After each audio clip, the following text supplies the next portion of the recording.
పఠింప శ్రేష్ఠ గ్రంథము బైబుల్, పఠింప శ్రేష్ఠ గ్రంథము బైబుల్.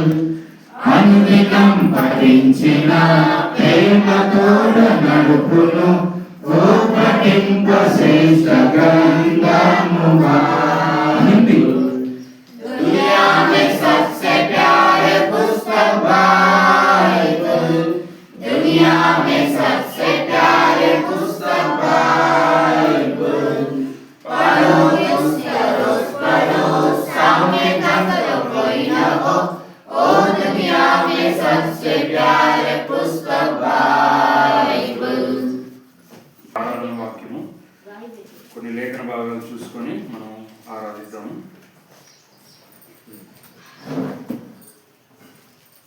కీర్తనల గ్రంథము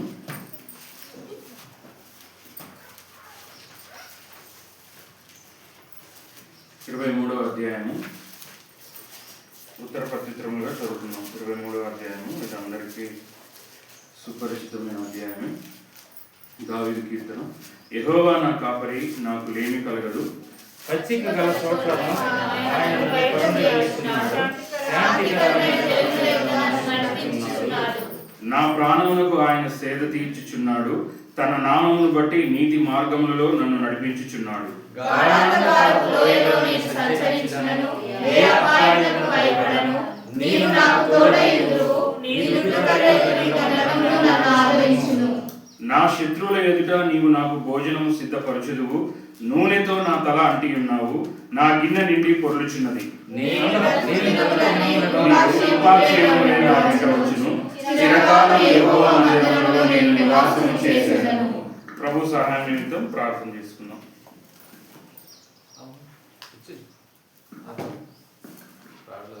ప్రార్థన. మహాపరిశుద్ధుడ, ప్రేమ కలిగిన తండ్రి, కృపగల దేవానికి స్తోత్రం స్తుతులు నాయన.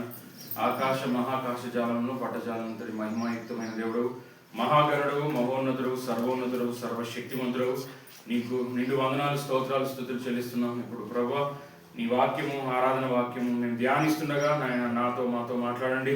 నీ దాసుని శిలచాటను మరుగుపరిచి నీ రక్తంలో ప్రోక్షించి శుద్ధ హృదయంతో నాయన ఆయా పరిశుద్ధ లేఖనాల్ని అయ్యా ప్రభా నాయన నీ వాక్యపు వెలుగులో మేము ధ్యానించుటకు కావాల్సిన కృప దయచేయండి.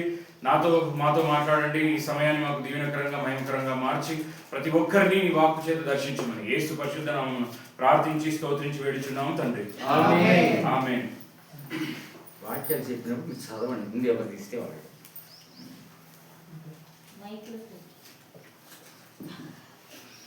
మరొక మారు ప్రభు పేరు మీ అందరికి వందనాలు. ఈ దావీదు కీర్తన 23వ కీర్తన. దావీదు గురించి మన అందరికి తెలుసు. ఎవరు దావీదు? దావీదు ఎవరండి?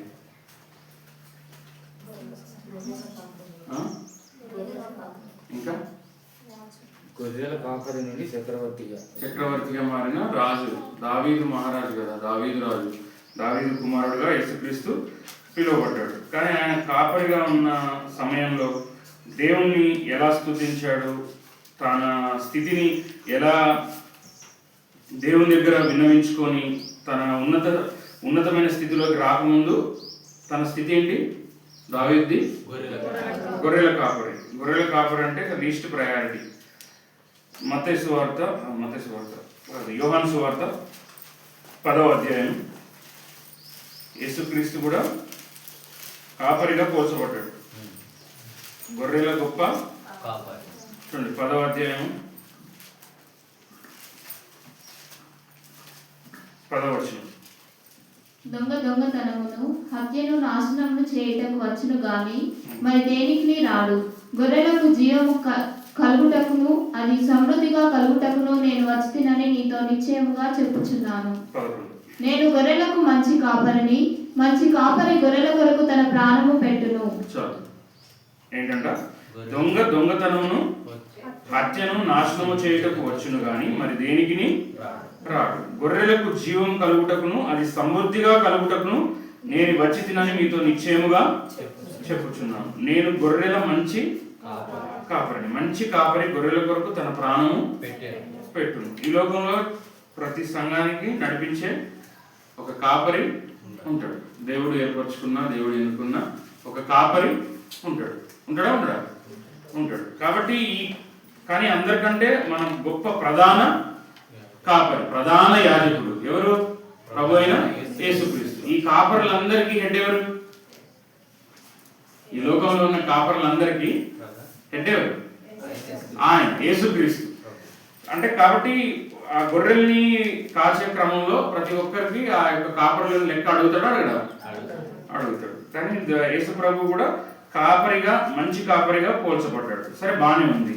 మరి దావీదు గొర్రెల కాపరిగా ఉండి ఈ కీర్తన రచించడానికి, ఈ కీర్తన ద్వారా మనతో మాట్లాడుతున్న విషయాలు ఏంటంటే, యెహోవా నా కాపరి, నాకు లేమి కలగదు. నేను రీసెంట్గా 2 రోజుల క్రితమే చూశాను. మరి వాళ్ళు క్రైస్తవులు అయ్యే ఉంటారు కాబట్టి వాక్యం పెట్టారు. కీర్తనలు 23:1 ఉంది డిపిలో. ఏముందంటే, యెహోవా నా కాపరి, నాకు లేమి కలగదు కదా. అక్కడ ఏమని తెలుసా? యెహోవా నా కాపరి, నాకు ఏమీ కలగదు. లేమి కలగదని ఉంది, కానీ అక్కడ ఏముందంటే ఏమి. మరి ఏమి కలగదానికి లేమి కలగదానికి డిఫరెన్స్ లేదా? లేమి అంటే కలిమిలో, లేమిలో అనేది ఉండదు. లేమిలో అంటే కరువు. కరువు అనేది లేకుండా దేవుడు నాకు ఎప్పుడు ఏది కావాలో అది ఇస్తాడు. మనం మామూలుగా అనుకుంటాము అన్నీ ఉంటే దేవుడు దీవించినట్టు, ఆశీర్వదించినట్టు, అన్నీ బాగున్నట్టు అనుకుంటాం. కానీ ఆ ధనం ఉంది కానీ ఒంట్లో ఆరోగ్యం లేదనుకో, మనం చెప్పగలమా యెహోవా నా కాపరి, నాకు లేమి లేదు అని? కొంతమందికి ఆరోగ్యం ఉంటుంది, ధనం కూడా ఉంటుంది, కానీ ఏముండదు? మనశ్శాంతి ఉండదు. ఇప్పుడు మొన్న రీసెంట్గా మనం చూసాం, ఒక స్త్రీ తన 2 కుమార్తెతో ఏం చేశారు? ఆత్మహత్య చేసుకున్నారు. పోయిన వారికి ఏమైనా కాలు వంకర, కన్ను వంకర. చాలా మంది హాస్పిటల్లో ఉండే వాళ్ళేమో ప్రాణాపాయ స్థితుల్లో బ్రతకడం కోసం తమ చిరాస్తులు అమ్మేనా సరే బ్రతికించుకోవడం కోసం ఇప్పుడు ఆకలాడుతున్నారు. మరి ఆ ప్రాణం ఉన్న వాళ్ళకి ఏం లేదు? మనశ్శాంతి లేదు, ఆ యొక్క జీవితం యొక్క విలువ తెలియదు. కాబట్టి ఇక్కడ ఏమన్నాడంటే, యెహోవా నా కాపరి, నాకు లేమి కలగదు. మరి లేమి కలగదు అని అంటే నమ్మకం ఆయనకుంది. నమ్మకం ఉన్నప్పుడే కదా నేను దేవుడు నాకు ఉన్నప్పుడు నాకు ఏమి తక్కువ కాదని చెప్పగలుగుతాం. కాబట్టి దావీదు ఏం చేశాడు? దేవుణ్ణి నమ్మాడు, విశ్వసించాడు. మరి మన జీవితంలో కూడా చాలా కొరతలు ఉన్నాయి. ఇక్కడ కొరతలు లేని వాళ్ళు ఉన్నారా? ఎవరైనా ఉన్నారా? ఏదో ఒక కొరత. విద్యార్థులకు ఏం కొరత? జ్ఞానం కొరత. వ్యాపారంలో ఉన్న వారికి లాభము, ఒంట్లో ఆరోగ్యము, ఏదో కొరత. బిడ్డలు లేదంటే పరిస్థితులు ఏమైనా సరే ఏదో ఒక లోటు, ఒక కొరత గుండా మనం వెళ్తాం. వెళ్ళకుండా అన్నీ ఉన్నాం అనుకోండి, మనం దేవుడు గుర్తొస్తారా? అన్ని సమృద్ధిగా ఉన్నాయి, ఆరోగ్యం ఉంది, జ్ఞానం ఉంది, అన్నీ ఉన్నాయి. అప్పుడు ఏమంటాం మనం? నా ప్రాణమా సన్నతించు, మనం తినుము, తాగుము, సుఖించుము అంటాం. ఈ శరీరం ఎప్పుడు శరీర సంబంధమైందే కోరుకుంటుంది. నేను గొప్ప కోసమో అతిశయం కోసమో చెప్పట్లేదు, కానీ నాకు ఈ మంత్ అంతా నైట్ డ్యూటీ కంప్లీట్. రాత్రి ఒక 10 ఆపరేషన్స్ చేశారు. పెద్ద ఆపరేషన్స్ అంటాం కదా, అసలు కనీసం కూర్చోడానికి కూడా సమయం లేదు.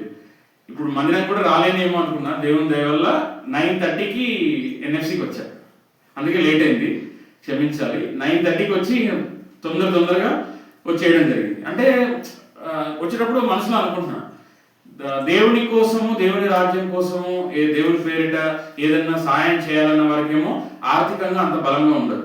మీరు గమనించండి, మనకు చేయాలనే మనసు ఉంటుంది, కానీ ఏముండదు? డబ్బు ఉండదు. కొందరు ఈ మందిరం పక్కకే ఉంటారు, కానీ మందిరానికి రాలేదు, సమయానికి రాలేదు. నువ్వు కొన్ని పరిస్థితుల్లో బట్టి, ప్రత్యేకమైన పరిస్థితుల్లో బట్టి నువ్వు రాకపోవడం ఆ దేవుడు చూస్తున్నాడు. కానీ నీకు వీలుండి, అవకాశం ఉండి, ఒంట్లో ఆరోగ్యం ఉండి, పరిస్థితులు అన్నీ బాగుండి కూడా నువ్వు సమయానికి రాలేవనుకో, మనం దేవుని దుఃఖపరిచిన వారమా కాదా? దుఃఖపరిచిన. మనం చెప్పలేము యెహోవా నా కాపరి, నాకు లేమి కలగదు అని అంటే మనం ధైర్యంగా చెప్పలేము. నువ్వు నమ్ముతున్నావు, కానీ ఆ నమ్మకాన్ని ఏంటి క్రియల్లో చూపించలేకపోతున్నావు. కాబట్టి చెప్పేది ఏంటంటే, పచ్చిక గల చోట్లను ఆయన నన్ను పరుండ చేయించున్నాడు, శాంతికరమైన జలముల యొద్ద నన్ను నడిపించుచున్నాడు. మరి యెహోవా నా కాపరి, నాకు లేమి కలగదంటే మనం అబ్రహామును చూస్తాం. యెహోవా ఈరేగా ఆయన భావించాడు. ఎలా భావించాడు? ఆ బలిపీఠం మీద తన కుమారుణ్ణి పెట్టేశాడు. మరి ముందు చెప్పాడా నువ్వు అక్కడికి వెళ్ళిన తర్వాత నేను గొర్రె పిల్లని రెడీ చేస్తానని దేవుడు చెప్పాడు? ముందు ప్లాన్ ఏమని ఇచ్చాడా? బ్లూ ప్రింట్ ఏమి ఇవ్వలేదు. నువ్వు వెళ్ళు, పలానా నేను చూపించు, కొండకు వెళ్ళి బలిగా అర్పించి అంటే పెందల కన్నే లేచి విధేయత చూపించి నమ్మాడు. దేవుణ్ణి నమ్మిన వారు ఈ లోకంలో మోసం పోలేరు గారు పోరు. అయితే ఒకవేళ నమ్మానట్టు అనుకొని మోసపోతారేమో కానీ నిజంగా దేవుని నమ్మిన వారు మోసం పోరు. ఎందుకంటే ఆయన అన్యాయస్తుడు కాదు, ఆయన నరుడు కాదు. మాట ఇచ్చి తప్పుడుకు ఆయన నరుడు కాదు. కానీ మరి ఈ లోకంలో ఫ్రెండ్స్ నమ్మి, పార్ట్నర్స్ నమ్మి, అవిశ్వాసులైన పార్ట్నర్స్ పెట్టుకొని, లేకపోతే స్నేహితుల్ని బంధువుల్ని నమ్ముకొని మోసపోయిన వాళ్ళు ఉన్నారా లేదా? ఉన్నారు. మరి ఆయన ఎంతైనా నమ్మదగిన దేవుడు. మరి ఆ నమ్మదగిన దేవుడిని నువ్వు పూర్తిగా నమ్ముతున్నావా? ఎందుకంటే అబ్రహాం నమ్మాడు. ఏమని? 22వ అధ్యాయం చూడండి ఒక మాట. ఆయన నమ్మాడు, యెహోవా నా కాపరి అని నమ్మాడు. 22వ అధ్యాయం 5వ వచనం. 22వ అధ్యాయం ఆదికాండము 5వ వచనం. తన పని వారితో, మీరు గాడిదలతో ఇక్కడనే ఉండుడి, నేను ఈ చిన్నవాడును అక్కడికి వెళ్ళి మొక్కి మరలా మీ యొద్దకు వచ్చేదమని చెప్పి అంటే మరలా మీ యొద్దకు వచ్చేదను అన్నాడా? వచ్చేదము అన్నాడా? వచ్చేదము. బైబిల్లో ఎప్పుడైనా సరే ఇన్ బిట్వీన్ రెండు పదాల మధ్య ఉన్న చిన్న పదానికి కూడా చాలా విలువ ఉంటుంది. అయితే, కానీ అనే పదాలు కూడా మనం అనుకోవచ్చు. ఇప్పుడు అంటే సింప్లిఫై చేసి చెప్పాలంటే, మేము ఏమంటాడు? మీ యొద్దకు మొక్కి మరలా మీ యొద్దకు వచ్చేదమని చెప్పి అంటే ఆయన నమ్మాడు. దేవుడు నా కుమారుని అడిగాడు కానీ నా కుమారుని తీసుకునే అంత కఠినుడు నా దేవుడు కాదు. కానీ ఒకవేళ తీసుకోవాలంటే ఇవ్వడానికి మాత్రం నేను సిద్ధమే అనే సిద్ధ మనసుతో నమ్మి వెళ్ళాడు. వెళ్ళినప్పుడు దేవుడిని నమ్మినప్పుడు దేవుడు తనకి అన్యాయం చేశాడా? చేయలేదు. అంటే తనకు ఉన్నతమైన ఆయన యొక్క నిరీక్షణను దేవుడు ఏం చేశాడు? ఆరాధనగా మార్చాడు. అబ్రహాము తన కుమారుని బలిపీఠం మీద పెట్టి ఏం చేశాడు? ఆ ఇస్సాకును అర్పిద్దామని తీసుకెళ్లి కత్తి ఎత్తాడు అంటేనే దేవుని దృష్టిలో బలి అర్పించినట్టు లెక్క. అంతే కదా? అంటే అర్పించినట్టే. దేవుడే కలుగ చేసుకొని ఆగు అంటే కానీ ఆగలేదు. అవునా కదా? కాబట్టి మన ఆరాధన కూడా మనం దేవుని ఆరాధించేది కూడా మనకి ఇష్టమైనది ఏదైనా సరే దేవునికి ఇచ్చేదై ఉండాలి. మరి మీకు ఇష్టం ఏంటి? చాలా మందికి చాలా ఇష్టాలు ఉంటాయి. అంతకుముందు కూడా నేను చెప్పాను. ఇప్పుడున్న సీజన్ ఏంటి? ఇప్పుడు ఏం సీజన్ నడుస్తుంది? లెంట్ శ్రమ దినాలు అని పాటిస్తున్నారు. కొంతమంది బైబిల్లో లేదని మేము ఎందుకు పాటించాలని పాటించకుండా ఉండే వాళ్ళు ఉన్నారు. పాటించకపోతే అమ్మ మనం నరకానికి వెళ్తామని భయపడే విశ్వాసం కూడా ఉన్నారు. కానీ బైబిల్లో లెంట్ పాటించుకొని లెంట్ అనే పదము లేదు. అలా అంటే ఈస్టర్, గుడ్ ఫ్రైడే, క్రిస్మస్ అనే పదాలు కూడా బైబిల్లో లేవు. సో ఇప్పుడున్న సీజన్లో చేసే వాళ్ళు ఏంటంటే వారు మామూలుగా డ్యూటీస్లలో కూడా నేను చూస్తున్నాను. వాళ్ళు ఏం చేస్తారు? ఈ లెంట్ డేస్లో భోజనం మటన్, చికెన్ లాంటివి తినను అని, సుఖభోజనము చెయ్యను అని. దానియేలు ఎలా అయితే ఫాస్టింగ్ ఉన్నాడో సుఖభోజనం చేయకుండా శాకాహారమే తీసుకొని ఉంటాను అన్నట్టుగా ఎలా ఉన్నాడో అలా చేద్దామని అనుకుంటారు. కానీ చాలా మంది చెప్తున్నది ఏంటంటే, నీకు ఇష్టమైన నువ్వు తినకుండా అయినా ఒక మనిషి ఉండగలుగుతున్నాడంట, కానీ ఒక 2 గంటలు ఫోన్ లాగేసుకున్న స్విచ్ ఆఫ్ చేసుకునే పరిస్థితి లేదంట. అంటే ఒక వ్యక్తి బైబిల్ కంటే ఎక్కువగా, మాంసం కంటే ఎక్కువగా, తన బిడ్డల కంటే ఎక్కువగా, ఇప్పుడున్న దాంట్లో అందరికంటే ఎక్కువగా ఇంపార్టెన్స్ ఇచ్చేది, ప్రేమించేది, మనం పడుకునేటప్పుడు కూడా పక్కన పెట్టుకునేది మన సెల్ ఫోన్. మరి సెల్ ఫోన్ ఫాస్టింగ్ చేస్తేనే నిజమైన ఫాస్టింగ్ అంట. ఎందుకంటే నువ్వు నీకు ఇష్టమైనది ఏం చేయాలి? దేవుని కోసం అర్పించుకొని నువ్వు సమయాన్ని దేవుని కోసం వెచ్చించాలి. అందుకే ఉపవాస ప్రార్థన అంటారు. ఉపవాస ప్రార్థనలో ఉపవాసము ఉంటున్నారు కానీ ప్రార్థన చేయట్లేదు. చాలా మంది సేవకులు అంట 40 రోజులు నేను కూడా మోసేలాగా ఉండి ప్రార్థన చేసి దేవుని యొక్క దీవెనలు పొందుకొని వస్తానని చెప్పి కొంతమంది వ్యక్తిగతంగా చేశారంట. కొండ మీదకి వెళ్ళి ఎముకల గూడులాగా వచ్చారంట.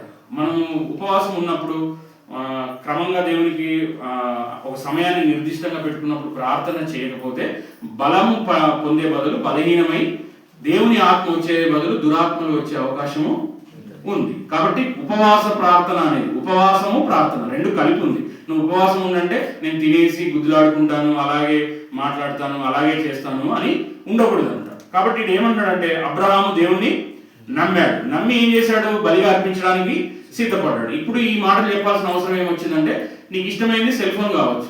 ఇప్పుడు ఆయన సెల్ ఫోన్ ఇష్టం లేదన్నాడు ఎవరు లేడు.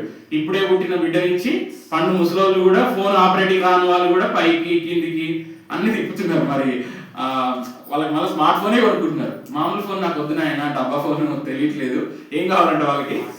స్మార్ట్ ఫోన్ కావాలంట. నువ్వు దేవుల్లో స్మార్ట్ గా ఉండరా నాయన, చురుకుగా ఉండడం. చురుకుగా ఉండట గొప్ప భాగ్యం. నిర్గమకాండంలో ఉంటుంది, హెబ్రీ స్త్రీలు చురుకైన వారు. నువ్వు ఆత్మీయతలో, ప్రార్థనలో, దేవుని సేవలో చురుకుగా ఉండమంటే రీళ్లు తిప్పడంలో వాటిలలో చురుకుదనం దేనికి నడిపిస్తుంది? అది ఇరుకు మార్గమా విశాల మార్గం? అది విశాల మార్గం. విశాల మార్గం నేరుగా ఎక్కడికి తీసుకెళ్తుంది? మనం ఏ రీలు, ఏ సెల్ ఫోన్ దేవుని దగ్గరికి, నువ్వు నీకు ఇచ్చే ఫోన్ నువ్వు ఆత్మీయంగా వాడచ్చు, లోకానుసారంగా వాడి ప్రశ్నత్వంలోకి కూడా వెళ్ళొచ్చు. కాబట్టి ప్రతి ఒక్కరికి ఛాలెంజ్ ఏముంది? నీకు ఇష్టమైంది ఏంటి? అబ్రహాంకి ఇష్టమైంది ఇస్సాకు, పెట్టాడా లేదా బలిపీఠం మీద? మరి నీకు నాకు ఇష్టమైంది ఏంటి? సహజంగా సెల్ ఫోన్. సెల్ ఫోన్ నువ్వేం చేయాలి? పెట్టాలి, పక్కకు పెట్టాలి. ప్రార్థనకు అడ్డంగా వచ్చేది, మందిరానికి, లేకపోతే నువ్వు చదువుకోకపోవడానికి, నీ భవిష్యత్తు ఉన్నతంగా రాకపోవడానికి ఒక అడ్డుబండగా అది ఉందేమో. విస్తారమైన మాటల్లో దోషం ఉండక మానదు. కొంతమంది డైరెక్ట్ గా మాట్లాడకపోయిన ఫోన్లో అన్ని ఆరాలు తీస్తుంటారు. ఆ ఫంక్షన్ పోకపోయినా కానీ ఆ ఫంక్షన్ లో వేసుకున్న డ్రెస్ కాడి నుంచి మొదలు పెడితే జరిగిన పంచాయతీలు, ఎవరు ఏమనుకున్నారు, ఎవరు ఏం మాట్లాడారని మాట్లాడతారు. అవన్నిటి వల్ల దేవుడు మెచ్చుతాడు. అవి ముసలమ్మ ముచ్చట్లు చేయొద్దని వాక్యము సెలవిస్తుంది. కాబట్టి దేవుణ్ణి మనము నమ్మితే మనకి ఇష్టమైనది ఏం చేస్తాము? అర్పించడానికి సిద్ధంగా ఉంటాం. అబ్రహాము తన ఏకైక కుమారుడైన వృద్ధాప్యంలో పుట్టిన కుమారుణ్ణి అర్పించడానికి వెనుకాడలేడు. అక్కడ చూపిస్తున్నాడు ఏమనంటే, నాకు నువ్వు ఇచ్చే ఆశీర్వాదం కన్నా, నువ్వు ఇచ్చిన సెల్ ఫోన్ కన్నా, నువ్వు ఇచ్చిన ఉద్యోగం కన్నా, నువ్వు ఇచ్చిన వ్యాపారం కన్నా, నువ్వు ఇచ్చిన ఈ శరీరం కన్నా నాకు నువ్వే ఇంపార్టెంట్. మరి నీకు నాకు ఏది ఇంపార్టెంట్ ఉండాలి? మనం ఆరాధన చేయాలి అంటే ఆత్మతో సత్యంతో దేవుణ్ణి ప్రేమగా ఏం చేయాలి? దేవుణ్ణి మొట్టమొదటిగా దేవుణ్ణి ఉన్నతమైన స్థానంలో ప్రయారిటీగా పెట్టుకొని ప్రేమించాలి. అబ్రహాం ఎలా అయితే చేశాడు. మళ్ళీ మనకి ఏం చేస్తున్నాడు? ఇక్కడ వచ్చేసేయండి, అది మన కీర్తన గ్రంథము 23. పచ్చిక గల చోట్ల ఆయన మనల్ని ఏం చేస్తాడంట? పరుండ చేస్తాడంట. మరి పచ్చిక గల ఆయన పరుండ చేసేది ఏంటి? వాక్యం. నువ్వు వాక్యము చేత నువ్వు సేద తీరాలి. జీవజలము, శాంతికరమైన జలముల యొద్ద నన్ను నడిపించుచున్నాడు. పచ్చిక గల చోట్ల ఆయన నన్ను పరుండ చేయించున్నాడు. బలమైన ఆహారము దేవుని యొక్క వాక్యం. నువ్వు ఇప్పుడే రక్షించబడ్డ వ్యక్తివైనా, లేకపోతే ఇప్పుడే నువ్వు క్రీస్తు గురించి వింటున్న వ్యక్తివైనా, ఒక కరపత్రం ద్వారా రక్షించబడ్డ వ్యక్తివైనా, నువ్వు క్రైస్తవ జీవితంలో విశ్వాసమై ఇంక రేపో మాపో ప్రభువునందు నిద్రిస్తున్న వ్యక్తికైనా, అంతటి ఆత్మీయుడికైనా ఒకే పుస్తకం. దీంట్లో ఏమి మార్పులు. ఇప్పుడు మన ఫోన్ ఉంది అనుకోండి, అది ఏం అడుగుతుంది? అప్డేట్ అడుగుతుంది. అడుగుతుందా అడగదు? మరి ఈ పరిశుద్ధ గ్రంథం రాయబడినప్పటి నుంచి ఇప్పటి వరకు అప్డేట్ అనేది లేదు. దీంట్లో ఏది కలపబడదు, ఏది తీసేయబడదు. కానీ ఇప్పుడు మనం ఎప్పుడు ఏ సంవత్సరంలో మనం చూసుకున్నా ఆ సంవత్సరానికి తగ్గట్టుగా ఉంటుంది. నిన్నటి న్యూస్ పేపర్ ఈరోజు పనికొస్తుందా? పనికిరాదు. కానీ మన పరిశుద్ధ గ్రంథం న్యూస్ పేపర్ కంటే ఎన్నో రెట్లు విలువైనది. కాబట్టి అందుకే మనం పొద్దున్న లేవగానే ఈ లోక వార్తలు, ఈ ఫోన్లు చూడకుండా మనం ఏం చేయాలి? పచ్చిక గల చోట్ల ఆయన పనుండ చేయాలి. నిన్ను పోషించాలంటే నీ ఆత్మని, నీ వాక్యము చేత నీ హృదయాన్ని నింపుకోవాలి. మరి మనకు విశ్రాంతి లేకుండా చాలా సార్లు మనం నలిగిపోతాం. నువ్వు ఎంత పెద్ద ఆత్మీయుడివైనా, ఎంత ప్రార్థనాపరుడివైనా, ఎంత పెద్ద ప్రసంగికుడివైనా, నువ్వెవ్వరివైనా సరే దేవుడు ఒంటరితనము, కృంగుదల, వేదన గుండా తీసుకెళ్తాడు. మనకు ఎగ్జాంపుల్ ఎవరున్నారు? ఏలియా అనే ఒక దైవజనుడు ఉన్నాడు. ఏలియా గురించి తెలుసు కదా మీకు? ఏలియా ఎవరు? ఒక మాటలో చెప్పండి. ప్రవక్త. ఇంకా అంతేనా? ఓన్లీ ప్రవక్త? అగ్ని ప్రవక్త ఆయనకున్న పేరు. ఏం ప్రవక్త? ఎందుకంటే ఆయన ప్రార్థన చేస్తే ఏమొస్తుంది? వస్తుంది. వర్షం వద్దు అంటే వర్షం రాదు. వర్షం రావాలి అంటే వస్తుంది. అంటే దేని ప్రకృతిని కూడా ప్రార్థన ద్వారా దేవునితో అంతటి కనెక్షన్ కలిగిన ఒక గొప్ప ప్రవక్త, ఆత్మీయుడు, దైవజనుడు. కానీ ఆయన కూడా కృంగిపోయాడు. బదరీ వృక్షం కింద ఆ యెజెబెల్ వచ్చి నేను నిన్ను చంపేస్తా అంటే ఏమన్నాడు? పోయి ఇక నాకు చాలు అన్నాడు. చూడండి, ఆ మాట చూపిస్తాను. మొదటి రాజులు. అంటే విశ్రాంతి మనకు కావాలి. మనము ఆత్మీయ జీవితంలో విశ్రాంతి తీసుకోవడం తప్పు అనుకుంటాం, కానీ దేవుడు విశ్రాంతికి వ్యతిరేకం కాదు. చూడండి, మొదటి రాజులు 18వ అధ్యాయము 17వ అధ్యాయం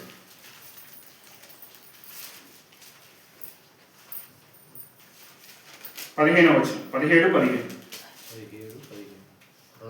298వ పేజీ నంబరు 17వ అధ్యాయము 15వ వచనం.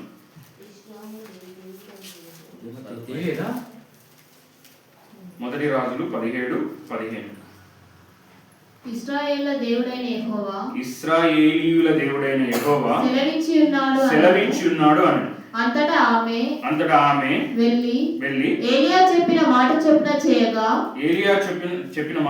చేయగా అతడును ఆమెయు ఆమె ఇంటి వాళ్ళు అనేక దినములు భోజనం చేయించు వచ్చిరి. మనం ఇక్కడ 17వ అధ్యాయంలో మనం ఏం చేస్తామంటే ఈయన యొక్క ఇంట్రడక్షన్ చూస్తాం. ఎవరి ఇంట్రడక్షన్? ఏలియా మనకు 17వ అధ్యాయంలో మనకు ఎంటర్ అవుతాడు. ఎంటర్ అయిన తర్వాత మనకు ఇప్పుడు నేను చెప్పిన సన్నివేశం 19వ అధ్యాయం 4వ వచనం చూడండి. యెజబెల్ వచ్చి తాను ఒక దిన ప్రయాణం అరణ్యంలోనికి పోయి ఒక బదిలీ వృక్షం కింద కూర్చుండి మరణాపేక్ష గలవాడై యెహోవా నా పితరుల కంటే నేను ఎక్కువ వాడను కాను, ఇంత మట్టుకు చాలును, నా ప్రాణము తీసుకొనుము అని ప్రార్థన చేసెను. మరి ఒక గొప్ప దైవజనుడు, ఒక ఆత్మీయుడు. మరి ఇక్కడ ఇందులో ఎంతమంది యథార్థవంతులు ఉన్నారో లేదో నాకు తెలియదు, కానీ మనకు వచ్చే శ్రమలను బట్టి, మనకు వచ్చే కష్టాన్ని బట్టి నేను కూడా ప్రార్థన చేశాను. ఇంత మట్టుకు చాలు, నన్ను తీసేసుకొని నేను ప్రార్థన చేశాను. ఇక్కడ ఎంతమంది యథార్థవంతులు ఉన్నారో చెప్పాలి. ఇంకా నేను చాలు, ఈ కష్టం, ఈ బాధకు నన్ను తీసేసుకో, లిటరల్ గా నన్ను చంపేసుకో అని ప్రార్థన చేస్తున్నాడు. చేశాడా లేదా? మరి ఇక్కడ మీరు చేయలేరు, ఈ అనుభవం గుండా వెళ్ళారా లేదా? వెళ్ళలేదా ఎవరు?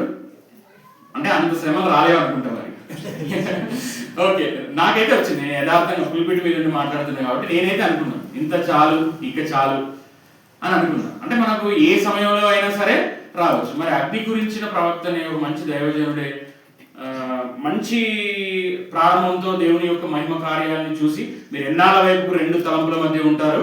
యెహోవా దేవుడైతే ఆయనను సేవించండి, బయలు దేవుడైతే ఆయనను సేవించండి. దేవుని యొక్క మహిమను ఆ కర్మేలు పర్వతం మీద ప్రత్యక్షపరిచిన వ్యక్తే ఏమన్నాడు? బదరి వృక్షం కింద ఒక స్త్రీ వచ్చి పోయి ఆడామి చేతిలో నేను చచ్చిపోవడం ఏంది, ఆ యెజబెల్ చేతిలో, ఇంత మట్టుకు చాలు. ఏమన్నాడు?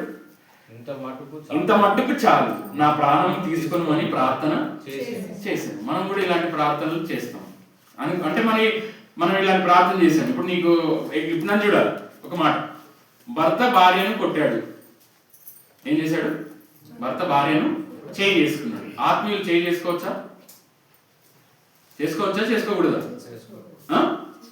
చేసుకోకూడదు. మరి చేయి చేసుకున్నాడు. చేయి చేసుకున్నప్పుడు ఆమెకు ఏమొచ్చింది? కృంగుదల వచ్చి, బాధ అనిపించి వెంటనే ప్రార్థన చేసింది, సేమ్ ఏలియా చేసినట్టే. నిజమని ఇంత మట్టుకు చాలు, నన్ను తీసుకోవాలి. దేవుడు ఆ ప్రార్థన అంగీకరించలేడు. కొన్ని ప్రార్థనలు దేవుడు అంగీకరించలేడు కాబట్టి మనం అందరం ఇక్కడ సజీవ లెక్కలో ఉన్నాం. ఒప్పుకుంటారా? ఒప్పుకోరా?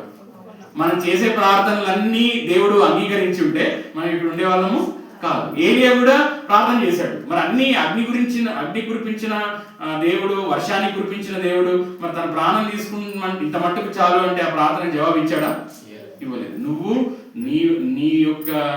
నిన్ను నువ్వు చూసుకొని, నీ యొక్క శక్తిని చూసి నువ్వు కృంగిపోయి, నాకు విశ్రాంతి లేదు, ఇంత మట్టుకు చాలు అని కృంగిపోయి, బాధపడి, నిరుత్సాహంతో నన్ను తీసుకో అంటున్నావు. అసలు నువ్వు మరణమే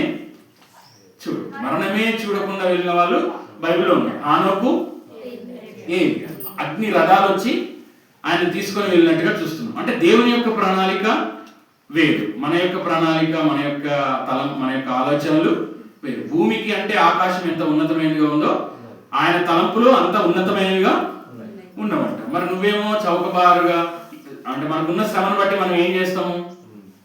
మనకున్న ఆర్థిక ఇబ్బందులు బట్టి నీ సమస్యనే చూసుకుంటావు. నీకు అనారోగ్యం వస్తే నువ్వు మాత్రమే అనారోగ్యంగా ఫాలో అవుతున్నావు అని చూస్తున్నావు.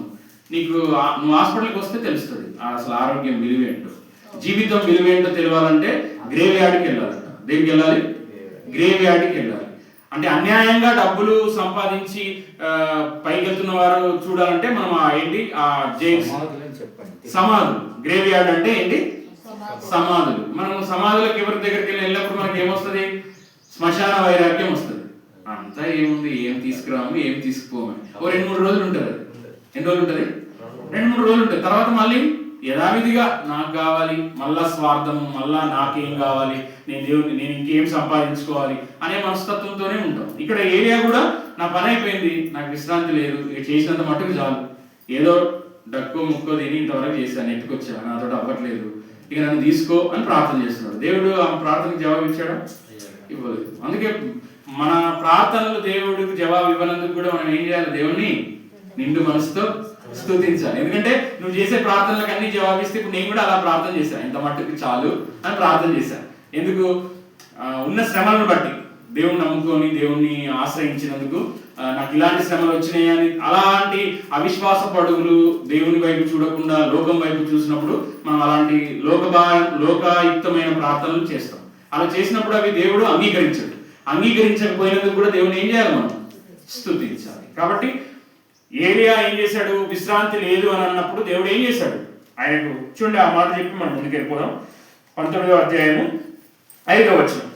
అతడు బదరీ వృక్షము కింద పరుని నిద్రించుచుండగా ఒక దేవదూత వచ్చి అతన్ని ముట్టి, నీవు లేచి భోజనము చేయమని చెప్పాడు. ఆయన చేస్తున్న ప్రార్థన ఏంది, వీళ్ళు చెప్తున్నది ఏంది? నువ్వు ఏదో కష్టం చెప్పడానికి వచ్చావు, ఎవరో ఇంటికి పరుగుని వచ్చావు, సేవకు ఇంటికో ఎవరికో ఇంటికో, నువ్వు ఫస్ట్ అయితే భోజనం చేయి అని ఆయన అంటున్నాడు. నీ భోజనం తర్వాత ఫస్ట్ నాకు కావాల్సింది అని మనకేముంటది? ఆతురత, తొందర ఉంటుంది. నేను ఇంత కష్టపడి నా బాధ చెప్పుకుందాం చేద్దామని వస్తే ఆయన ఇంటిని ఫస్ట్ కాలు కడుక్కో, ఫస్ట్ భోజనం చేయు, కొంచెం విశ్రాంతి తీసుకో అంటే మనకు కోపం వస్తుంది. మీకు వస్తుందా రాదా? నాకైతే వస్తుంది. ఏదన్నా నేను చెప్పిన ఏదన్నా ఇంపార్టెంట్ పాయింట్ ఉంటే ఆ పాయింట్ తప్ప మిగతా ఏది మాట్లాడినా ఇంట్లో అయినా సరే ఫస్ట్ అది క్లియర్ అయినా, లేట్ అయింది ఎందుకు అంటే ఆ లేట్ అయిన దానికి సమాధానం చెప్పేదాకా మిగతా ఎన్ని కబుర్లు చెప్పినా మనకి ఏమనిపిస్తుంది? అసలు చెప్పకుండా ఇవి ఏంటి అని. ఇప్పుడు ఈయన కూడా అంతే. మరి ఆయన ప్రార్థన చేశాడు, ప్రార్థన చేస్తే దేవదూత వచ్చి ఏం చేస్తున్నాడు అంటే, మన దేవుడు బలపరిచే దేవుడు. అంటే ఎప్పుడు ఎవరికి, నేను చెప్పే కదా, పచ్చిక గల చోట ఆయన మనల్ని పరుండ చేస్తాడు. మనకు యాకోబు కూడా అంటాడు ఏమనంటే, ఇస్సాకుతో వచ్చినప్పుడు వడిగా నేను నా మందను తోలలేను, అవి పోయినంత మట్టుకే నేను తోలగలను అని అంటాడు, తోలుతాను అంటాడు. మన దేవుడు కూడా అంతే. మన శక్తి ఎంతనో, మన సామర్థ్యం ఎంతనో, మన బలం ఎంతనో, మన విశ్వాసం ఎంతనో మన ఇంట్లో వాళ్ళకి తెలియకపోవచ్చు, మన సేవకుడు తెలియకపోవచ్చు. ఎవరు తెలుసు? నీ విశ్వాసం ఎంతో, నీ ప్రార్థనా జీవితం ఎంతో, నీ ఆత్మీయత ఎంతో ఎవరు తెలుసు? దేవుడికి తెలుసు. అందుకే అంటాడు కదా, 5 తలాంతులు 2 తలాంతులు ఇచ్చేవారికి ఎవరు దేని లెక్క ప్రకారం ఇచ్చాడు? వారి వారి సామర్థ్యమును బట్టి, నీ సామర్థ్యాన్ని బట్టి నీకు ఇస్తాడు. అంతేగాని వారికి ఇచ్చింది నాకు లేదని మనం అనుకోవడానికి వీలుందా? లేదు. ఎందుకంటే దావీదు కూడా ఉన్నాడు. దావీదు మల్టీ టాలెంటెడ్. బైబిల్లో మల్టీ టాలెంట్ అంటే బహుముఖ ప్రజ్ఞాశాలి. ఎలా అంటే అద్భుతంగా పాటలు రాయగలడు, పాడగలడు, మళ్ళీ వాయిద్యాలు వాయించగలడు, అద్భుతంగా యుద్ధము చేసి ఆ దేశానికి విజయాన్ని తీసుకురాగలడు. ఆయన ఆరాధన చేసి ఆయన ఇన్స్ట్రుమెంట్ వాయిస్తే దురాత్మలు కూడా పారిపోతాయి. అంత టాలెంటెడ్. యుద్ధం చేయగలడు, వడిసెల మంచిగా వేయగలడు. ఆ వడిసెలతోటే కదా గొలియాతును పడగొట్టింది. అంటే అంత మల్టీ టాలెంటెడ్ ఉన్నాడు. మరి బైబిల్లో కొంతమందికి కొన్ని ఇచ్చాడు. అంటే వారి వారి సామర్థ్యాన్ని బట్టి దేవుడు ఇస్తాడు. దేవుడు పక్షపాతి కాదు. ఏ ఒక్కరికైనా తలాంత్ ఇస్తాడు, కానీ ఆ తలాంతును దేనికోసం వాడుతున్నాం అనేది ఇంపార్టెంట్. ఇప్పుడు ఏలియా తన యొక్క ప్రార్థనా జీవితాన్ని దేనికోసం వాడాడు? దేవుని యొక్క మహిమను చూపించడానికి కోసం వాడాడు.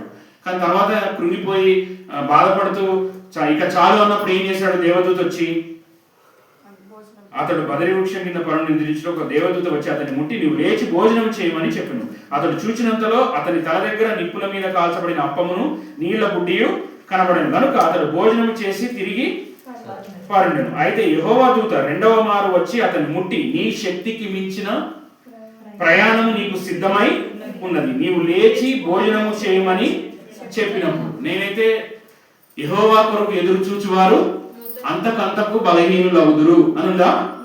నూతన బలం ఉంటుంది. మన బలము ఎప్పటికప్పుడు నూతన పరచబడాలి. మన బలం నూతన పరచబడట్లేదు. ఎందుకంటే మనం దేవుని సన్నిధానానికి కానీ, ప్రార్థనకు కానీ, వాక్యంలో మనం సావాసంలో ఉండి దేవునితో సావాసం చేసి రీఛార్జ్ అవ్వట్లేదు. మన ఫోన్కి మాత్రం పొద్దున్న లేవగానే పెడతాం. ఎందుకంటే అది లేకపోతే కష్టం కదా, మళ్ళీ అది కంపల్సరీ ఉండాలి. మరి మనకు రీఛార్జ్ ఏంటి? దేవుని ప్రార్థననే రీఛార్జ్. మరి మనం ఆ ప్రార్థననే రీఛార్జ్ చేయకుండా నీ ఆత్మ యొక్క దీపము నిలబడుతుందా? ప్రతి చోట మనం వంగిపోతాం, సాతానుకు దొరికిపోతాం. ఎవరన్నా వద్దు అనే చోట వద్దు అనే చోట ఎస్ అంటాము, నో అనే చోట ఎస్ అంటాము, ఎస్ అనే చోట నో అంటాము. దానికి కారణం ఏంటి? ప్రార్థనా జీవితం బలంగా లేదు. ఇక్కడ నీ శక్తికి మించిన ప్రయాణం ఉంది అంటున్నాడు.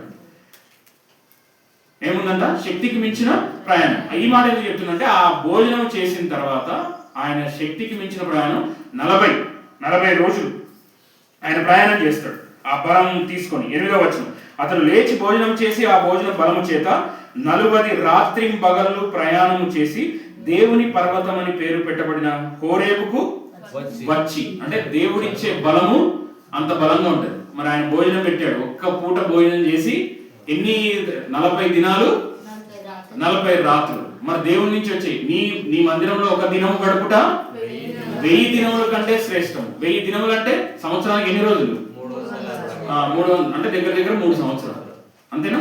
అంటే నువ్వు ఒక్కరోజు ఆదివారం కనబడము దేవుని సన్నిధిలో 3 సంవత్సరాల ఆశీర్వాదాలతో సమానం. మనం ఓన్లీ ఆదివారం క్యాప్షన్ పెట్టుకోవడానికి ఆ వచనం వాడద్దు, నిజంగా అది మనకు ఉండాలి. కాబట్టి ఏమన్నాడు? విశ్రాంతి లేకపోతే ఏలియాకు విశ్రాంతి ఇచ్చాడు. నమ్మకంతో అబ్రహాము ఎలా అయితే తన జీవితాన్ని దేవుడి కోసం కుమారుడిని పెట్టినప్పుడు ఏం చేశాడు? ఆ నమ్మకాన్ని వమ్ముపరచకుండా దేవుణ్ణి మనం ఆ నమ్మకాన్ని దేవుడు ఏం చేస్తాడు? గమనించి ఇయ్యాల్సిన ఆశీర్వాదాలు ఇస్తాడు. ఇక్కడ ఏలియా కూడా మరణమే లేకుండా తీసుకొని వెళ్ళిపోయాడు. ఈడ ఆయనకు విశ్రాంతి దొరికిందా లేదా? దొరికింది. మనకు ఎక్కడ విశ్రాంతి? దేవుని సన్నిధే విశ్రాంతి. ఆత్మకు రీఛార్జ్ దేవుని సన్నిధి. మీకు లిటరల్గా చెప్పాలంటే హాస్పిటల్ని ఏమంటారు తెలుగులో చెప్పాలి, ఆసుపత్రి అని మాత్రం రోగుల నిలయము. ఏం శాల? రోగుల శాల. అంటే అక్కడ రోగగ్రస్తులు, వ్యాధిగ్రస్తులు ఉంటారు. మరి దేవుని మందిరంలో ఆత్మీయ స్వస్థత కావాలన్న వాళ్ళకు కూడా ఈ మందిరం అనేది, దేవుని సన్నిధి అనేది మనం రీఛార్జ్ చేసుకునే స్థలము. ఇది ఒక సర్వీసింగ్ సెంటర్. మనం ఈ లోక మాలిన్యం అంటకుండా మనల్ని మనం కాపాడుకోవడానికి దేవుడు ఇచ్చిన ఒక పరిశుద్ధమైన స్థలము. యాకోబు రాసిన పత్రిక చూడండి, 1వ అధ్యాయము. యాకోబు రాసిన పత్రిక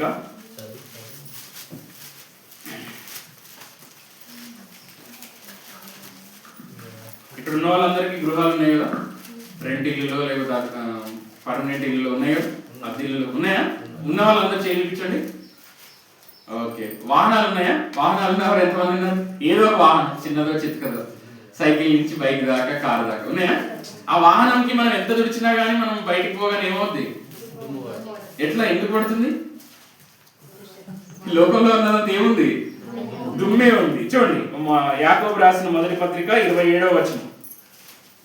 తండ్రి అయిన దేవుని ఎదుట పవిత్రమును నిష్కలంకమైన భక్తి ఏదనగా దిక్కులేని పిల్లలను, విధవరాండ్రను వారి ఇబ్బందుల్లో పరామర్శించుటయు, ఇహలోక మాలిన్యము తనకంటకుండా తను కాపాడుకొనుటనే. ఇహలోక మాలిన్యం. ఈ వచనం మీకు దుమ్ము మన ఇంట్లో దుమ్ము కానీ, మన బండి మీద దుమ్ము కానీ కనబడగానే మీకు ఈ వాక్యం గుర్తుకు రావాలి. ఇహలోక మాలిన్యం. మనం అంతా లోకస్తుల మధ్య, అవిశ్వాసుల మధ్య ఉంటున్నామా లేదా? ఎంతో కొంత. ఇప్పుడు పొగాకు ఫ్యాక్టరీలో పనిచేసే వాడికి నువ్వు పొగాకు చుట్టదాకున్నా కానీ నీ వాసన ఏమొస్తుంది? పొగాకు వస్తుంది. అదే గంధపు చెక్కలు నరికే దగ్గర చేస్తే మరి ఆత్మీయుడిగా ఆత్మీయుల సహవాసం చేస్తే నీ లోపల నుంచి ఏం రావాలి? ఆత్మీయమైన మాటలు, ఆత్మీయమైన విధానమే నీ లోపల రావాలి. కానీ బయట లోకంలో ఉన్న పరిస్థితి ఏంటి? ఆత్మీయులు వచ్చినప్పుడు ఆత్మీయమైంది, ఆత్మీయులు కానప్పుడు లోక సంబంధమైనవి వస్తుంది. ఎందుకంటే నేను ఇది ఎందుకు చెప్తున్నా అంటే, హాస్పిటల్ నుంచి రాగానే నా డ్రెస్ అంతా హాస్పిటల్ ఫినాయిల్ డ్రెస్ వస్తుంది తెలియకుండానే. మనం ఏం ఫినాయిల్ ముంచము, కానీ ఎందుకు? అక్కడ మనం ఉన్నాం కాబట్టి. మరి నువ్వు దేవునితో సావాసం చేస్తే, దేవుని బిడ్డలతో నువ్వు సావాసం చేస్తే, నువ్వు దేవుని సన్నిధి చేత నింపబడి ఉంటావు. ఇక్కడ ఏముంది? ఇహలోక మాలిన్యం తనకు అంటకుండా కాపాడుకుంటే నిజమైన, ఏమన్నాడు? నిజమైన భక్తి. మరి మన భక్తి, నిజమైన భక్తి ఇహలోక మాలిన్యం అంటకుండా కాపాడుకునే పరిస్థితి ఉందా? మనకు విశ్రాంతి కావాలి. చీకటిలో కూడా నేను ముగిస్తున్నాను. చీకటిలో మనందరికీ భయం అవుతుంది. భయం అవుతా కాదు? చీకటి అంటే భయం లేని వాళ్ళు ఎవరున్నారు ఇక్కడ? చిన్నప్పటి నుంచి మీరు భయపడలేదా? చీకట్లో భయపడలేదా? మిమ్మల్నే చీకటి చూసి చీకటి భయపడుతుందా? మిమ్మల్ని చూస్తేనే. గాఢాంధకారపు లోయలో సంచరించిన నేను భయపడను, నీ దుడ్డు కర్రయు దండము నన్ను ఆదరించు. ఆదరించును. మరి మనం చీకటి పరిస్థితుల్లో ఉన్నప్పుడే మనకి ఏమవుతుంది, ఎన్నో ఏంటి వేదన గుండా బాధన గుండా వెళ్తాం. ఆ చీకటి పరిస్థితులు ఏవైనా కావచ్చు, అనారోగ్యం కావచ్చు, ఇబ్బందులు కావచ్చు, నష్టం కావచ్చు, అనుకోని సంఘటనలు ఏవి జరిగినా అది మనకు ఒక చీకటి వార్తనే కావచ్చు. అప్పుడు మనం ఏం చేస్తాము, ఆ చీకటిలో ఉన్నప్పుడు దేవుని గుర్తు చేసుకోవాలి. దేవుడు వెలుగై ఉన్నాడు. ఈ చీకటి నా చీకటిని వెలుగుగా చేయు. ఆ నీతి సూర్యుడు రాత్రి వస్తుంది, రాత్రి తర్వాత ఏమొస్తుంది, మనకి పగలు వస్తుంది. నీ జీవితంలో చీకటి ఉంది, చీకటి తర్వాత దేవుడు ఏం చేయబోతున్నాడు, గొప్ప వెలుగును నీ మీద, నీ జీవితం మీద, నీకున్న పరిస్థితుల మీద కుమ్మరించబోతున్నాడు. కానీ నీకు ఆ విశ్వాసం ఉందా? ఆ చీకటి ఏంటి? ఇప్పుడు దానియేలు ఉన్నాడు, నేను అందులో రిఫరెన్స్ చూపించాను, కానీ ఆయన ఏ గుహలో పడేశారు, సింహాల గుహలో పడేశారు. మరి ఆ చీకటిలో ఉన్నప్పుడు, సింహాల గుహలో పడేసినప్పుడు ఆయన కూడా అనుకోవచ్చు కదా, నేను నీకే ప్రార్థన చేస్తున్నా, నువ్వు చెప్పినట్టే నడుచుకుంటున్నా, మరి నాకు ఈ సింహాలతో ఈ ట్రీట్ ఏంటి, ఈ సింహాలతో గెట్ టుగెదర్ ఏంటి అని అనుకోవచ్చా లేదా? నాకు గెట్ టుగెదర్ ఎవరితో ఉండాలి? రాజులతో, ఉన్నతమైన వాళ్ళతో. నన్ను గణపరిచేవాళ్ళు నేను గణపరుస్తా అన్నాడు కదా, నేను ఉన్నతమైన వాళ్ళతో ఆ లెవెల్లో ఉండాలి. కానీ ఈ సింహాలతో గెట్ టుగెదర్ ప్లాన్ ఏంటి ప్రభు అనే బాధ అనిపించవచ్చా? అనిపించిందా లేదా? అనిపించింది. దానియేలు కృంగిపోయి ఉంటాడు, కానీ ఆ కృంగిపోయినా కానీ ఆయన ప్రార్థన మానేడా? మానలేదు. మనం కృంగిపోయినప్పుడు, చీకటిగా ఉన్న పరిస్థితుల్లో మనం చేసే పని ఏంటంటే దేవుని ఆరాధించడము, స్తుతించడము మానేస్తాం. నీ చీకటిలో, నీకున్న సమస్యల్లో నువ్వు ఇంకా నీ ఆరాధనను ఏం చేయాలి? పెంచాలి. దేవుణ్ణి ఇంకా స్తుతించాలి. ఆయన అనుదినము ముమ్మారు మోకాలుని ప్రార్థించుచు స్తుతించుచు వచ్చాను అని ఉంది. ఏం చేశాడంట? ప్రార్థించుచు స్తుతించుచు వచ్చాను. మరి చీకటిలో ఉన్నప్పుడు, అంటే మనకు పరిస్థితులు అనుకూలంగా ఉండి అంతా చీకటి అగమ్య గోచరంగా ఉంది, ఏమీ కాని రావట్లేదు, చీకటిలో ఏమైనా కనిపిస్తుందా? కనిపించదు. మన ఇంట్లో ఒక్కసారి కరెంట్ పోయింది అనుకో, పవర్ ఏమవుతుంది? అంత చీకటి, ఏమి చేయలేదు. అందుకే దానికి ఏం కావాలా? వెంటనే పవర్ కావాలి, వెలుగు కావాలి. ఆ వెలుగు, ఆ పవర్ ఎవరి దగ్గర ఉంది? ప్రభు అయిన యేసుక్రీస్తు దగ్గర ఉంది. నీకు, నీ ఇంట్లోకి, నీ యొక్క చీకటి హృదయంలో దేవుడు వెలుగు నింపాలంటే ఆ క్రీస్తును నువ్వు సొంత రక్షకుడుగా అంగీకరించాలి. ఆ క్రీస్తు అడుగుజాడలో నువ్వు నడవాలి. నువ్వు ఎప్పుడైతే ఆ దానియేలు ఆ చీకటిలో ఎవరిని చూశాడు? చీకటిని చూడలేదు. ఈ నా చీకటిని దేవుడు ఎలాగైనా వెలుగుగా మారుస్తాడని ఆ దేవునికి ప్రార్థన చేశాడు. ఆ సింహాలు ఏమైనా చేశాయా? చేయలేదు. అందుకే ఒక దైవజనుడు అన్నాడు, మనల్ని ఎంతో మాటల చేత, నొప్పించు మాటల చేత, కత్తిపోటు వంటి మాటల చేత బాధించేవారు ఉంటారు. మనల్ని డైరెక్ట్ గా కొట్టలేరు, కానీ ఏం చేస్తారు? ఇండైరెక్ట్ గా మనల్ని కృంగదీసే మాటలు, మన గురించి చెడు సమాచారం, నిందలు, అపనిందలు, మనల్ని డిగ్రేడ్ చేయడం, మనల్ని కిందికి లాగేయడం, తక్కువ చేసి మాట్లాడడం చేస్తారు మనం కృంగిపోవడానికి. కానీ దేవుడు ఒక వ్యక్తిని హెచ్చిస్తే, ఈ లోకంలో ఉన్నవాడు ఎవరైనా లాగగలిగితే మనం కృంగిపోగలుగుతామా? దేవుడు ఒకవేళ హెచ్చించాలని డిసైడ్ అయితే ఎంతమంది లాగినా మనం కింద పడిపోం, దేవుడు ఖచ్చితంగా నిలబెడతాడు. దానియేలు కూడా ఏం చేశారు? సింహాల గుహలో వేసి నాశనం చేద్దాము, ఆ చీకటిలోనే సమాధి చేద్దాం అనుకున్నారు. కానీ దేవుడు ఏం చేశాడు?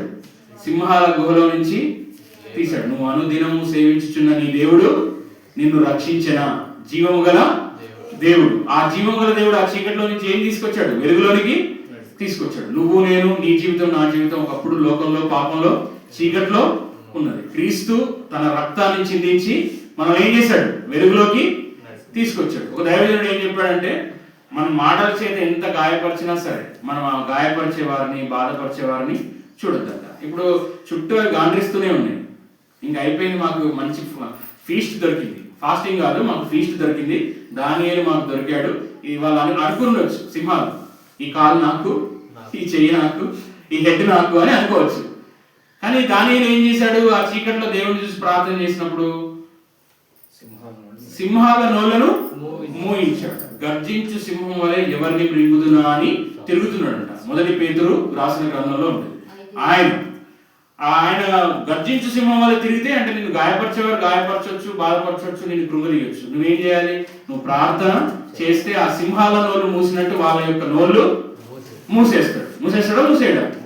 మూసేస్తాడు. మరి నువ్వేం చేస్తున్నావు? దూషిస్తే తిరిగి దూషించడము, మాటకు మాట అని నువ్వేం చేస్తున్నావు? దేవుని యొక్క కార్యానికి బదులుగా నీ యొక్క సొంత తెలివితేటలు వాడుతున్నావు. కాబట్టి చీకటిలో కూడా మనకు వెలుగుగా ఉన్న దేవుని మనము ఆరాధించాలి. దానియేలు యొక్క చీకటి జీవితాన్ని దేవుడు వెలుగుగా మార్చేశాడు. దేని ద్వారా సాధ్యమైంది? అది ప్రార్థన ద్వారా సాధ్యమైంది. ఇంకొకటి లాస్ట్ది, చివరిది, మనం ఇంతకుముందు అబ్రహాం చూసాం. అబ్రహాం దేవుడిని నమ్మాడు కాబట్టి ఆ నమ్మకాన్ని దేవుడు అంగీకరించి గొప్ప ఆరాధనను తన కుమారుని అర్పించడం ద్వారా చూపించాడు. ఏలియా విశ్రాంతి లేకుండా నా ప్రాణం ఇక చాలు అని అంటే ఏం చేశాడు? ఆయన విశ్రాంతినిచ్చి తనకు ఆహారం పెట్టి బలపరిచి ప్రోత్సహించాడు.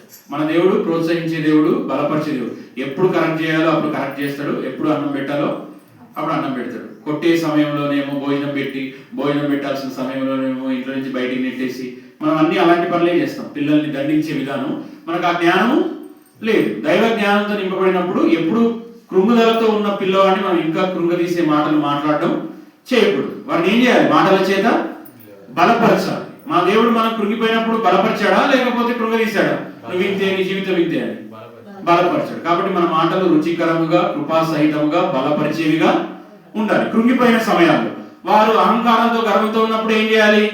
దండించి హెచ్చరించే మాటలు చెప్పాలి. అది దేవుని యొక్క విధానం. ఇంకోటి ఏంటంటే, చీకట్లో వెలుగుగా చేసిన దేవుణ్ణి మనం ఆరాధించాలి. అదేవిధంగా మన అపజయాల్ని జయంగా మారుస్తాడు. నీ చుట్టూ ఉన్న వాళ్ళంతా నీవు ఓడిపోవాలని ఆశించే వాళ్ళే ఉన్నారు. నీ బంధువులైనా, నీ స్నేహితులైనా, నువ్వు బాగుపడితే చూసే వాళ్ళకంటే నువ్వు పడిపోతే సంతోషించే వాళ్ళే ఎక్కువ. మీరు ఒప్పుకున్నా ఒప్పుకోకపోయినా. నమ్ముతారా? నిజమైన ఆత్మీయులైతే నువ్వు బాగుపడితే దావీదు లాంటి హృదయం కలిగిన వాళ్ళు దేవుణ్ణి స్తుతిస్తారు. అంటే యోనాతాను ఉన్నా, సౌలు ఉన్నా, దేవుడు వాళ్ళని అభిషేకించాడు, వారికి ఉన్న స్థానం వారిదే, నన్నుంచిన స్థానంలో నేనుంటాను. అదే సౌలు ఆత్మ కలిగిన వాళ్ళు, ఒక దైవజనుడు అన్నాడు, సౌలును, దావీదును తన టీంలో పెట్టుకుంటే దురాత్మ వచ్చేది కాదు. సౌలు ఎక్కడికి వెళ్తే అక్కడ యుద్ధాలు గెలిచేవాడా లేదా? మరి అతనితో సఖ్యతతో, ఐక్యతతో ఉండాల్సిన సౌలు ఆయన ఏం చేసుకున్నాడు? ఆయన మీద అసూయపడి దూరం చేసుకున్నాడు. అసూయ ఏం చేస్తుంది? మనల్ని దూరం చేస్తుంది. ఆత్మీయులు అనబడిన వారిలో కూడా అసూయ రావద్దు. ఆ అసూయ వచ్చినప్పుడు ఏం చేస్తుంది అంటే మనకు కావలసిన నిజమైన ఆత్మీయ సాహసాన్ని దూరం చేసేస్తుంది. సౌలు ఏం చేశాడు? దావీదు మీద విషపు చూపు చూసి నిలిపాడు. నిలిపితే ఏమైంది? దావీదు ఎక్కడన్నా ఓడిపోయినట్టు, ఆత్మీయతలో పడిపోయినట్టు మనం చూస్తాము. అసూయ ఎవరైతే అసూయ పడతారో వాళ్ళనే అది తినేస్తుంది. అసూయ మత్సరము ఎముకలకు కుళ్ళు. కాబట్టి మనం ఎవ్వరి మీద మత్సరపడద్దు. ఎవరన్నా ఏదన్నా నిజంగా దీవించబడుతుంటే దేవునికి స్తోత్రం, దేవుడు మిమ్మల్ని దీవించును గాక అని మనం వారిని ప్రోత్సహించాలి, దేవుని స్తుతించాలి తప్ప అవునా అప్పుడే కారు తీసుకున్నావా, ఇంకే అప్పుడే ఓకే ల్యాండ్, ఇంకో ల్యాండ్ కూడా తీసుకున్నావా, వెరీ గుడ్ అనడం లోపల మళ్ళీ ఇంకో ల్యాండ్ తీసుకున్నట్ట. వాళ్ళు ఏదో మరి నేను ఇంత ప్రార్థన చేస్తున్నా, నన్ను ఏం తీసుకోరు కానీ వాళ్ళు మధురంకే చక్కగా రారు, వాళ్ళు దీవించడం మీద దీవించబడుతున్నారంటే నువ్వేం చూపిస్తున్నావు? అసూయ చూపిస్తున్నావు. అసూయ చూపించదు. దేవుడు ఎవరికి ఏది ఇవ్వాలో దేవుడికి బాగా, దేవుడిని ప్రేమించే వారికి, ఆయన దయా సంకల్పం చొప్పున పిలువబడిన వారికి సమస్తము మేలు కొరకే సమకూడి జరుగుతున్నది. ఇప్పుడు యోసేపును కూడా అంతే. అన్నలు ఏం చేశారు? నేను ముగిస్తున్నాను. ఆయన గెలవాలి, జీవితంలో ఉన్నతమైన స్థితికి రావాలి, ఆయన దేవుడు దర్శనాలు ఇస్తున్నాడు, మంచి ఆత్మీయుడు. మేమంతా ఎట్లా బేవర్స్ కావాలమే, కొట్టుకొని వస్తాము. మంచి ఆత్మీయుని మాకు దేవుడు ఇచ్చాడు, తమ్ముడిని, ఆయనతో ప్రార్థన చేయించుకుంటాము. ఎలా దేవుడికి ఇష్టంగా ఉండాలో, ఎలా దర్శనాలు పొందాలో ఆయన అడుగుతామని అన్నారా? ఆయన అంగిని తీసుకొని చింపేస్తారంట, ఆయన తీసి గోతిలో పడేస్తారంట. మన సహోదరులు కూడా అలాంటి కపట సహోదరుల వల్ల ఆపాయములోను అంటాడు పౌలు. కపట సహోదరులు మనతో బాగానే ఉంటారు కానీ మనకి ఏం చేస్తారంట? గోతులు తవ్వుతారు. మనం గోతులు తవ్వే వారిలో ఉన్నామా, గోతులు తవ్విన దేవునికి అప్పగించుకునే వారిలో ఉన్నామా మనం గమనించాలి. కానీ ఆయనను సహోదరులు చేసిన, తన యొక్క పనివారు అయిన తన యజమాని తనకు నిందలు వేసి జైల్లో పెట్టిన, ఏం చేసినా దేవుని పైన ఉన్న నమ్మకము ఆయనను ఉన్నతమైన స్థితిలో నిలబెట్టడానికి ఏమైనా ఆపగలిగినాయా? ఆపలేవు. ఎందుకు ఆపలేవు? ఆయనకు దేవుని పైన ఒక అచంచలమైన నమ్మకం. నా దేవుడు నాకు నా అపజయాన్ని జయంగా మారుస్తాడు. ఇప్పుడు నేను అంత అపజయంగానే ఉండొచ్చు, ఇప్పుడు ఫెయిల్ అవ్వచ్చు, కానీ నా దేవుడు ఖచ్చితంగా ఉన్నతమైన స్థితిలో పాస్ అయ్యే రీతిలో నన్ను చేస్తాడు. ఈ యొక్క వచనం చూసుకొని మనం ప్రార్థన ఆరాధనలోకి వెళ్దాము. రోమీలకు రాసిన పత్రిక 8వ అధ్యాయము ఈ యొక్క వచనం చూసుకుందాం. అపోస్తలుడైన పౌలు రోమీలకు రాసిన పత్రిక 8వ అధ్యాయం 28వ వచనం. అందరు తీసి చదవాలండి వచనము. 8:28. దేవుని ప్రేమించు వారికి దేవుణ్ణి ప్రేమించు వారికి అనగా ఆయన సంకల్పము చొప్పున పిలువబడిన వారికి మేలు కలుగుటకై సమస్తమును సమకూడి జరుగుచున్నవని ఎరుగుదుము. ఇక్కడ ఏముంది? దేవుని ప్రేమించే వారిక, ఎవరు పడితే వాళ్ళక? దేవుణ్ణి ప్రేమించే వారికి వారి జీవితంలో ఏది జరిగినా మేలు కొరకు. నీకు జరిగే ప్రతి కీడైనా దేవుడు ఏం చేస్తాడు? మేలుకరకంగా మార్చేస్తాడు. నువ్వు అనుకోవచ్చు, దేవుని అనుమతి లేకుండా నా జీవితంలోనికి, దేవుని ప్రేమించే వారికి దేవుని అనుమతి లేకుండా ఏది వస్తుందా? యోబు ఆత్మీయుడు, ప్రార్థనాపరుడు, అరుణోదయంగా లేచి ప్రార్థన చేసేవాడు, ఊజు దేశంలో నీతిమంతుడు, యథార్థవంతుడు, దేవుని యందు భయభక్తులు కలిగి చెడుతనంలో విడిచిపెట్టిన వాడు. కానీ ఆయనకు దగ్గరికి శోధన రావాలంటే ఎవరి పర్మిషన్ తీసుకొని రావాల్సి వచ్చింది? దేవుని పర్మిషన్. మరి నీకు నాకు మనం ఆరాధనలోకి పోతుండగా నీకు నాకు వచ్చే ఏ సమస్య వచ్చినా, ఎదురు తిరిగే భర్త అయినా, బాధించే భార్య అయినా, గయ్యాలి భార్య అయినా, కఠినాత్ముడైన భర్త అయినా, పిల్లలు విని మొరటుగా ఉండి మనల్ని బాధించే వాళ్ళైనా, మనం ఏ నష్టం గుండా ఏ బాధ గుండా వెళ్ళినా అదొకటి మనం గుర్తుపెట్టుకోవాల్సింది ఏంటంటే, దేవుని అనుమతి లేకుండా నీకు నీ జీవితంలోనికి రాలేదు. ఆ దేవుని అనుమతితో వచ్చింది కాబట్టి నువ్వేం చేయాలి? నువ్వు ఎవరి పాదాలు పట్టుకోవాలి? దేవుడి పాదాలు పట్టుకోవాలి. దేవుడి దగ్గరికే మనం రావాలి, ఆయన్నే ఆరాధించాలి. చీకటైనా ఆయన్నే ఆరాధించాలి, నష్టమైన చెరసాలైనా. ఆ పౌలు శీలలు కూడా చెరసాలలో దేవుని ఆరాధించారా లేదా? వారి యొక్క సంఖ్యలు కూడా ఆరాధనకు అడ్డము నిలబడలేదు. అంటే నీకు జరిగిన ఓటమి, నష్టము, నిన్ను కృంగదీసే సహోదరులు ఎవరున్నా సరే, ఆ యోసేపు లాగా, ఆ యోసేపుని ఎలా అయితే ఉన్నతంగా దేవుడు దీవించాడు, నువ్వు ఆరాధించడం ఆపకుండా ఉంటే, ఆరాధించడం మనం ఆపద్దు. దేవుడు మేలు చేయక ఆయన ఉండలేడు, మనం ఆరాధించకుండా మనము ఉండలేము. మన పాట వరకేనా? మేలు చేయక నువ్వు ఉండలేవయ్యా, ఆరాధించకుండా నేను ఉండలేనయ్యా. నిజమేనా? అది మనల్ని మనం పరిశీలన చేసుకుందాం. ఎందుకంటే 5 ముఖ్యమైన విషయాలు మనం గమనించాము. ఏం చేశాడు? మన దేవుడు నమ్మదగిన దేవుడు, మనం నమ్మకంతో దేవుణ్ణి ఆరాధించాలి. ఎలా అయితే అబ్రహాము తన కుమారుని తనకి ఇష్టమైన దాన్ని దేవునికి అర్పించాడు. నీకు ఇష్టమైనది ఏదైనా సరే, నీ మనసులో దేవుని కంటే ఇష్టంగా నువ్వు ప్రేమిస్తున్నది ఏదైనా సరే, అది విగ్రహంతో సమానము. అది నీ కుమారుడైనా, నీ కుమార్తె అయినా, నీ ఉద్యోగమైనా, నీ జాబ్ అయినా, నీ వస్త్రాలైనా, నీ నగలైనా, నీ వాహనమైనా, ఏదైనా. ఓకేనా? నెక్స్ట్, విశ్రాంతి మనకు కలగజేస్తాడు. ఆ విశ్రాంతి ఎలా? నా పని అయిపోయింది అంటే నీ పని అయిపోద్ది, కానీ దేవుడు అప్పుడే స్టార్ట్ చేస్తాడు. నా పని ఇప్పుడే స్టార్ట్ అయింది.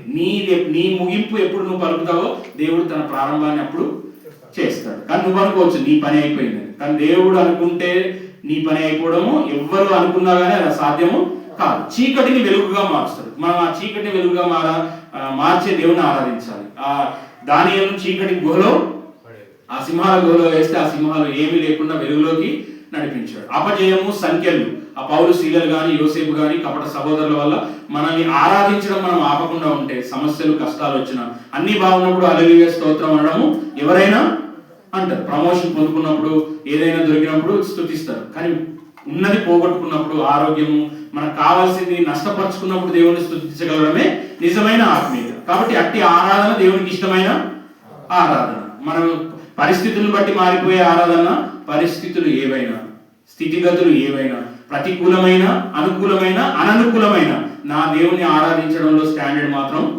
తగ్గను. చెరసాల అయినా సరే ఆ యోసేపులాగా నేను దేవుణ్ణి స్తుతిస్తాను, ఆరాధిస్తాను. చీకటి అయినా సరే దానియేలులాగా స్తుతిస్తాను, ఆరాధిస్తాను. ఇంకా పెంచుతాను కానీ తగ్గించదు. మరి మనం పెంచే పరిస్థితిలో ఉన్నామా, తగ్గించుకునే పరిస్థితిలో ఉన్నామా? మనం ఆలోచన చేసుకొని ఆత్మతో, సత్యముతో, దేవుని నిండు మనసుతో ఆరాధిద్దాం. దేవుడి కొద్ది మాటలు.